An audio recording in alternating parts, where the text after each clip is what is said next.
നമ്മുടെ കടയിൽ ഉണ്ടാക്കി കൊടുക്കുന്ന കടലക്കറിയുടെ ടേസ്റ്റ് എല്ലാവർക്കും ഭയങ്കര ഇഷ്ടമാണ്. അതുകൊണ്ടിട്ട് തന്നെ കട തുടങ്ങി അന്ന് മുതൽ ഇന്ന് വരെ ഞാൻ കടലക്കറി ആയാലും മുട്ടക്കറി പിന്നെ സാമ്പാറൊക്കെ ആ ഒരു രീതിയിൽ തന്നെ ഇട്ട് കൊടുക്കണം.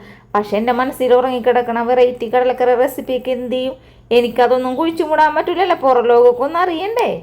ഒരു ദിവസമെങ്കിലും ആ കടലക്കറിയൊക്കെ ഉണ്ടാക്കിയാലല്ലേ അത് നിങ്ങൾക്ക് കാണാനും പറ്റും, നിങ്ങൾക്കും വീട്ടിൽ ട്രൈ ചെയ്യാലോ എന്നൊക്കെ വിചാരിച്ച് ഞാൻ ഒരു ദിവസമൊക്കെ കടലക്കറി വെറൈറ്റി ആക്കൂട്ടെ ഞാൻ. അപ്പോൾ അതേ കടലയൊക്കെ കുതിർത്താനായിട്ട് തലേദിവസം ഇട്ടിട്ടുണ്ടായിരുന്നു. അത് കഴുകി വാരി ഞാൻ കുക്കറിലേക്ക് അങ്ങ് ഇട്ട് കൊടുത്തിട്ടുണ്ട്. ഇനി ഒരു 2 സവാള വലിയതായിട്ട് എടുത്തേക്കണം, അതും അരിഞ്ഞത് ഇട്ട് കൊടുത്തിട്ടുണ്ട്. 2-3 പച്ചമുളക് ഇട്ടിട്ടുണ്ട്. പിന്നെ എന്ത് ചെയ്ത് ഒരു തക്കാളിയും കണ്ടമുണ്ടൊക്കെ അങ്ങോട്ട് അരിഞ്ഞിട്ട് കൊടുത്തിട്ടുണ്ട് കേട്ടോ. ഇതിനു മുമ്പ് കടയിലുണ്ടാക്കുന്ന കടലക്കറിയുടെയും അല്ലാത്ത വേറൊരു വെറൈറ്റി ആയിട്ടുള്ള കടലക്കറിയുടെയൊക്കെ വീഡിയോ ഇട്ടിട്ടുണ്ട്. പിന്നെ പല രീതിയിലും പല നാട്ടിലും പല ടേസ്റ്റിലൊക്കെ എല്ലാവരും ഉണ്ടാക്കുമല്ലോ. അപ്പം ഇതൊക്കെ എല്ലാവരും ഉണ്ടാക്കിയിട്ടുണ്ടാകും, പക്ഷേ എനിക്കൊന്നും ഉണ്ടാക്കി കാണിക്കണമല്ലോ, അങ്ങനെ ഉണ്ടാക്കിയതാണ് കേട്ടോ. പിന്നെ ഞാൻ ഇതിലേക്ക് ഉപ്പും മഞ്ഞപ്പൊടിയൊക്കെ ഇട്ടിട്ട് എല്ലാം കൂടി ഇളക്കി കൂട്ടിയിട്ടുണ്ട്.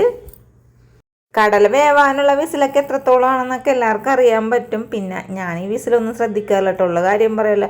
ഞാനൊരു സമയം, അതായത് എൻ്റെ ഒരു മനസ്സിൽ മതി എന്നും പറഞ്ഞുകൊണ്ടും തീ അങ്ങോട്ട് ഓഫ് ചെയ്തിടും. ഓഫ് ചെയ്ത് തുറന്ന് നോക്കുമ്പോൾ കടല വെന്തിട്ടുണ്ടാവും.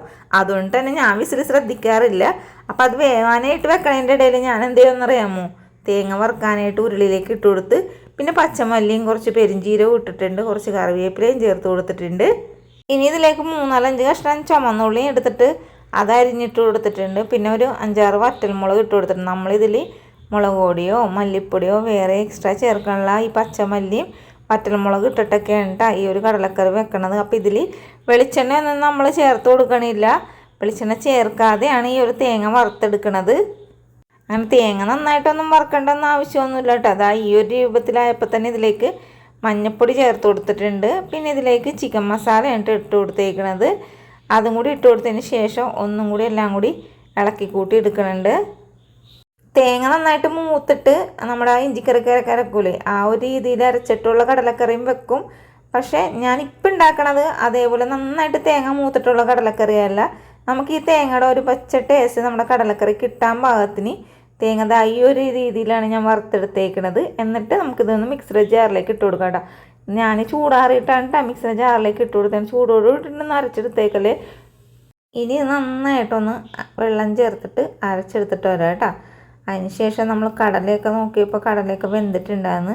ഞാനപ്പോൾ അത് ആ ഉരുടിയിലിട്ട് ഒഴിച്ചു കൊടുത്തതിന് ശേഷം അരച്ച് വെച്ചേക്കണ ആ ഒരു മിക്സില്ലേ തേങ്ങാരപ്പ്, അതും കൂടി ചേർത്ത് കൊടുത്തിട്ടുണ്ട്. എന്നിട്ട് എല്ലാം കൂടി ഒന്ന് ഇളക്കി കൂട്ടി എടുത്തിട്ടുണ്ട്. ആ മിക്സർ ജാറൊക്കെ കഴുകി കുറച്ച് വെള്ളം ഒഴിച്ച് കൊടുത്തേക്ക്, ആവശ്യത്തിനുള്ള വെള്ളം ഒഴിച്ച് കൊടുക്കണം. അല്ലാണ്ട് മലവെള്ളപ്പാച്ചിൽ പോലെ വെള്ളമൊന്നും ഒഴിച്ച് കൊടുത്തരുത്. കാരണം എന്ന് വെച്ചാൽ കടലക്കറിക്ക് ഒരു കുറുകലൊക്കെ വേണം, അല്ലാണ്ട് വെറുതെ വെള്ളം പോലെ ഇരുന്നിട്ടൊന്നും കാര്യമില്ല. ഇച്ചിരിക്കോളം പഞ്ചസാര ഞാൻ ചേർത്ത് കൊടുത്തിട്ടുണ്ട്. എന്നിട്ട് കുറച്ച് നേരം തിളക്കാനായിട്ട് ഒന്ന് അനുവദിച്ചൊക്കെ കൊടുത്തിട്ടുണ്ട് കേട്ടോ. അവിടെ കിടന്ന് തിളക്കട്ടെ എന്ന് ഞാനും വിചാരിച്ച്. അപ്പോൾ ദേ കുറച്ച് നേരം കഴിഞ്ഞപ്പോൾ ദേ നമ്മുടെ കടലക്കറിയൊക്കെ തിളച്ചതായി ഈ ഒരു രൂപത്തിലായിട്ട് കിട്ടിയിട്ടുണ്ട് കേട്ടോ. ഇപ്പോൾ നന്നായിട്ട് കുറുകിയൊക്കെ കിട്ടിയിട്ടുണ്ട്, കണ്ടില്ലേ? ആ വീഡിയോയിലോട്ട് കാണണ്ടേ? ഇനി ഞാൻ അപ്പുറത്ത് ചട്ടി വെച്ചിട്ടുണ്ടായിരുന്നു, അതിലേക്ക് വെളിച്ചെണ്ണ വെച്ച് കടുക് പൊട്ടിച്ച് പിന്നെ കുറച്ച് ചുമന്നുള്ളി അരിഞ്ഞതും അതേപോലെ കറിവേപ്പിലയും വറ്റൽമുളക് ഇട്ട് തീ ഓഫ് ചെയ്തതിന് ശേഷം ഇച്ചിരിക്കോളം മഞ്ഞപ്പൊടി മുട്ടമുളക് ഇട്ട് കൊടുത്ത് എന്നിട്ട് ഇതിലേക്ക് തട്ടി കൊടുത്തിട്ടുണ്ട് കേട്ടോ. അപ്പോൾ അതേ നമ്മൾ ബക്കറ്റിലോട്ട് ആക്കി അപ്പുറത്തോണ്ട് വെക്കാൻ പോണേണ്. അപ്പോൾ അതേ നമ്മുടെ കടലക്കറിയുടെ വീഡിയോ ഇഷ്ടപ്പെട്ടാലും ഉണ്ടാക്കിക്കോ. നല്ല ടേസ്റ്റുള്ള ഒരു കടലക്കറിയാണ്. എപ്പോഴും ഒരേ രീതിയിൽ കഴിക്കുമ്പോൾ നമുക്കൊരു മടുപ്പായിരിക്കും, ഇടയ്ക്കിടയ്ക്ക് ഒരു വെറൈറ്റി ആയിക്കോട്ടെ കേട്ടോ. അപ്പോൾ അതേ വീഡിയോ ഇഷ്ടപ്പെട്ടാൽ സപ്പോർട്ട് ചെയ്യാനും ലൈക്ക് ചെയ്യാനും ഷെയർ ചെയ്യാനും മറക്കരുത്. വീഡിയോ ഇത്ര നേരം കണ്ടതിന് താങ്ക് യു.